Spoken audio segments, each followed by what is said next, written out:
नारी का सर्वप्रथम स्थान दिया गया है इंडिया में और वो नारी के रूप में एक बार उसको उभारना चाहते हैं। जिस तरह हमारे इंदिरा गांधी थी, सरोजनी नायडू हुई, हो सकता है कि उसी तरह वो विकास के कार्य पर आगे अग्रसर हो। पवन सिंह की वाइफ भी ठीक है। हाँ, क्यों आखिर ज्योति सिंह? इसलिए मतलब वो लोग अभी एक्टिव ज़्यादा है।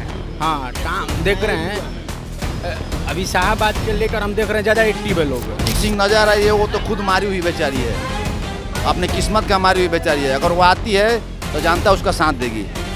पत्नी ज्योति सिंह भी लगातार डेहरी में इनका हालांकि है, नाम में है, जरूर नाम में है। ज्योति सिंह हाँ, कि आ सकते हैं, आ सकते हैं। कि अगर महिला उम्मीदवार कोई डेहरी से जीत कर जाती है तो महिलाओं के पक्ष में कार्य हाँ, करना ही चाहिए। उनको विधायक किस लिए बनाया जा रहा है? काम ही करने के लिए बनाया जा रहा है ना। सिंह भी लिस्ट में है, क्या लग रहा है कितना प्रभाव होगा?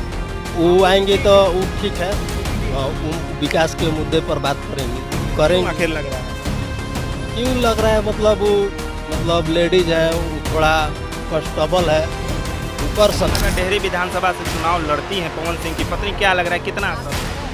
बहुत कुछ हो सकता है।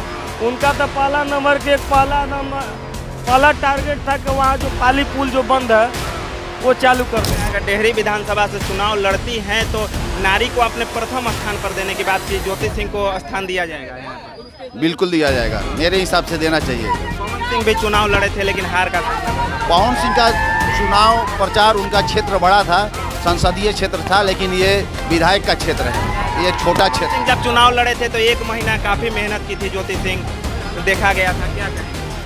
मेहनत तो की थी।